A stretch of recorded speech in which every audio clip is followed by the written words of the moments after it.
خواتین و حضرات، نقوش میں آپ کو خوش آمدید۔ آج بابا جی اشفاق کا جو ٹائٹل میں آپ سے ڈسکس کرنے جا رہا ہوں وہ اپنی ذات کے متعلق ہے۔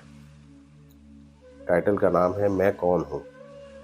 تو آج ہم اسے بابا جی اشفاق کی زبان سے ہی میں آپ کے گوش گزار کرتا ہوں۔ امید ہے آپ کو پسند آئے گا۔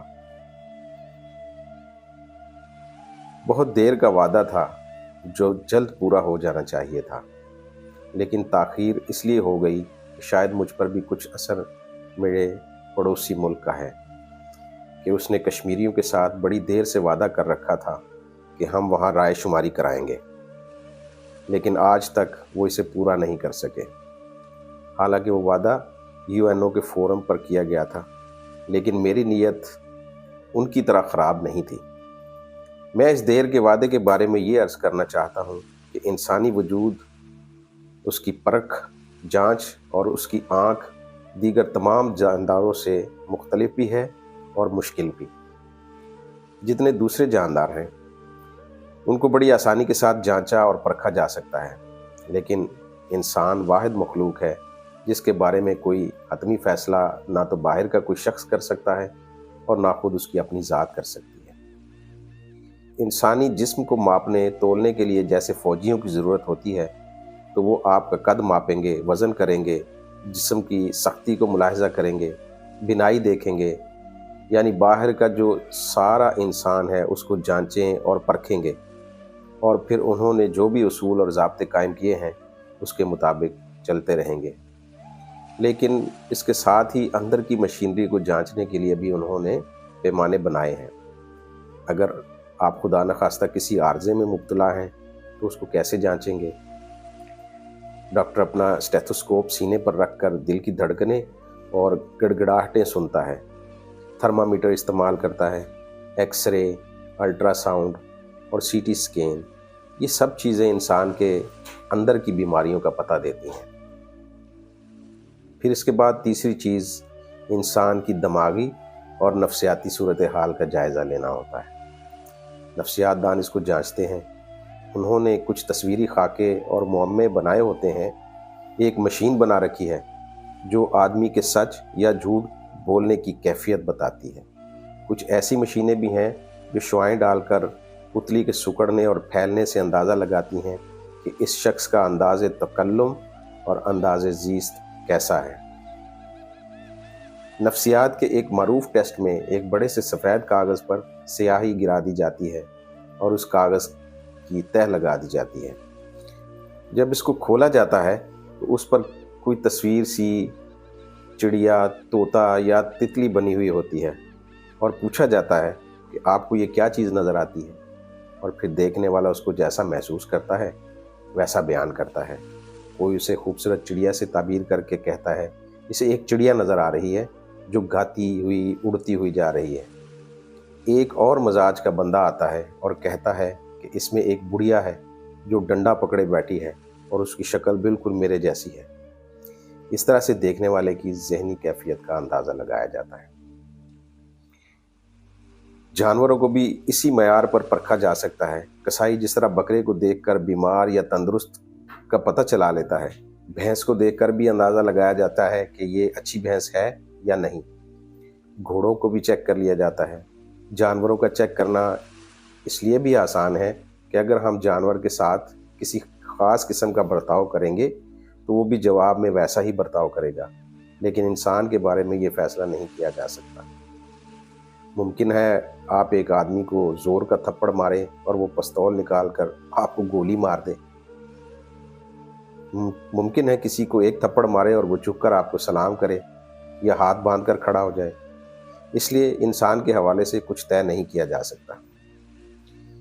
اس کو جانچنا ہمارے صوفیہ کرام اور بابے، جن کا میں اکثر ذکر کرتا ہوں، ان کے لیے ہمیشہ ایک مسئلہ رہا ہے کہ انسان اندر سے کیا ہے، اور جب تک وہ اپنے آپ کو نہ جان سکے اس وقت تک وہ دوسروں کے بارے میں کیا فیصلہ کر سکتا ہے۔ خواتین و حضرات، آپ کے جتنے بھی MNA اور MPA ہیں یہ ہمارے بارے میں بیٹھ کر فیصلے کرتے ہیں، لیکن وہ خود یہ نہیں جانتے کہ وہ کون ہیں۔ یہ ایسے تیراک ہیں جو ہم کو بچانے کی کوشش کرتے ہیں، لیکن ان کو خود تیرنا نہیں آتا، سیکھا ہی نہیں انہوں نے۔ جو گہری نظر رکھنے والے لوگ ہیں وہ جاننا چاہتے ہیں انسان کا سب سے بڑا مسئلہ، کبھی اگر آپ نے غور کیا ہو یا نہ کیا ہو، لیکن آپ کے لاشعور سے یہ آواز آتی رہتی ہے کہ میں کون ہوں اور میں کہاں ہوں اور اس سارے معاملے اور کائنات میں کہاں فٹ ہوں۔ اس کے لیے ہمارے بابوں نے غور کرنے اور سوچنے کے بعد بڑے لمبے وقت اور بڑے وقفے گزرنے کے بعد اپنی طرز کا طریقہ سوچا ہے، جس کے کئی رخ ہیں۔ آسان لفظوں میں وہ اس نئے طریقہ کو فکر یا مراقبے کا نام دیتے ہیں۔ اب یہ مراقبہ کیوں کیا جاتا ہے، اس کی کیا ضرورت ہے، کس لیے وہ بیٹھ کر مراقبہ کرتے ہیں اور اس سے ان کو آخر حاصل کیا ہوتا ہے۔ مراقبے کی ضرورت اس لیے محسوس ہوتی ہے کہ کوئی مشین یا آلہ ایجاد نہیں ہوا جو کسی بندے کو لگا کر یہ بتایا جا سکے کہ who I am, what am I، کہ میں کیا ہوں۔ اس کے لیے انسان کو خود ہی مشین بننا پڑتا ہے، خود ہی سبجیکٹ بننا پڑتا ہے اور خود ہی جانچنے والا بننا پڑتا ہے۔ اس میں آپ ہی ڈاکٹر ہیں، آپ ہی مریض ہیں، یعنی میں اپنا سراغ رساں خود ہی ہوں، اور اس سراغ رسانی کے طریقے مجھے خود ہی سوچنے پڑتے ہیں کہ مجھے اپنے بارے میں کیسے پتہ کرنا ہے۔ بہت اچھے لوگ ہوتے ہیں، بڑے ہی پیارے، لیکن ان سے کچھ ایسی باتیں سرزد ہوتی رہتی ہیں کہ وہ حیران ہوتے ہیں کہ میں عبادت گزار بھی ہوں، میں بھلا اچھا آدمی بھی ہوں، لیکن مجھے یہ نہیں معلوم کہ میں کون ہوں، اور اسے پتہ یوں نہیں چل پاتا۔ اس کی وجہ یہ ہے کہ خداوند تعالیٰ نے انسان کے اندر اپنی پھونک ماری ہوئی ہے اور وہ چلی آ رہی ہے۔ اس کو آپ اریز نہیں کر سکتے، اس کو آپ پردہ کھول کر دیکھ نہیں سکتے۔ آپ ایک لفظ یاد رکھیے گا، سیلف، یعنی ذات۔ اقبال جسے خودی کہتا ہے۔ خودی کیا ہے؟ اس لفظ خودی کے کئی الفاظ ہیں، لیکن ذات زیادہ آسان اور معنی خیز ہے۔ حضرت علامہ اقبال نے اس لفظ کو بہت استعمال کیا اور اس پر انہوں نے بہت غور بھی کیا۔ اب اس ذات کو جاننے کے لیے جس ذات کے ساتھ بہت سارے خیالات چمٹ جاتے ہیں، جیسے گڑ کی ڈلی کے اوپر مکھیاں آ چمٹتی ہیں یا پرانے زخم پر بھنبھناتی ہوئی مکھیاں آ کر چمٹ جاتی ہیں، خیال آپ کو کنٹرول کرتا ہے، اور وہ ذات، وہ خوبصورت پارس جو آپ کے، میرے اندر، ہم سب کے اندر موجود ہے، وہ کستوری ہے جو وہ چھپی رہتی ہے۔ اس کو تلاش کرنے کے لیے اور اس کی ایک جھلک دیکھنے کے لیے لوگ میڈیٹیٹ یعنی مراقبہ کرتے ہیں۔ خواتین و حضرات، کبھی کبھی کسی خوش قسمت کے پاس ایسا گر آ جاتا ہے کہ وہ چند سیکنڈ کے لیے اس خیال کی مکھیوں کی بھنبھناہٹ کو دور کر دیتا ہے اور وہ اس کو نظر آتا ہے، لیکن خیال اتنا ظالم ہے تو اس خوبصورت قابل رشک زرعی چیز کو ہماری نگاہوں کے سامنے نہیں آنے دیتا۔ جب آپ 2، 3، 4 مہینے کے تھے تو اس وقت آپ اپنی ذات کو بہت اچھی طرح سے جانتے تھے۔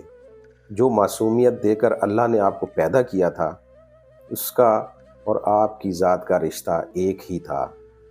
آپ وہ تھے، وہ آپ تھا، ایک چیز تھا۔ 2، پونے 2 سال یا کوئی سی بھی مدت مقرر کر لیں، جب خیال آپ کو پکڑنے لگا تو وہ پھر یہ ہوا کہ آپ گھر میں بیٹھے تھے، ماں کی گود میں، کسی کی بہن آئی، انہوں نے آ کر کہا، او ہو نسرین، یہ جو تمہارا بیٹا ہے یہ تو بالکل بھائی جان جیسا ہے۔ اس بیٹا صاحب نے جب یہ بات سن لی تو اس نے سوچا میں تو ابا جی ہوں۔ ایک خیال آ گیا ذہن میں نا، حالانکہ وہ ہے نہیں ابا جی، پھر ایک دوسری پھپھو آ گئی، انہوں نے آ کر کہا کہ اس کی تو آنکھیں بڑی خوبصورت ہیں۔ تو اس بچے نے سوچا میں تو خوبصورت آنکھوں والا ہیرو ہوں۔ جیسا کہ میں پہلے بھی عرض کر چکا ہوں کہ انسان نے اپنی ذات کے آگے سائن بورڈز لٹکانے شروع کر دیے، hero, writer, leader, prime minister, خوبصورت اور طاقتور وغیرہ وغیرہ۔ اس طرح کے کتنے سارے سائن بورڈز لٹکا کر ہم سارے جتنے بھی ہیں نے اپنے اپنے سائن بورڈز لگا رکھے ہیں، اور جب ملنے کے لیے آتے ہیں تو ہم اپنا ایک سائن بورڈ آگے کر دیتے ہیں کہ میں تو یہ ہوں، اور اصل بندہ اندر سے نہیں نکلتا، اور اصل کی تلاش میں ہم مارے مارے پھر رہے ہیں۔ وما علینا الا البلاغ۔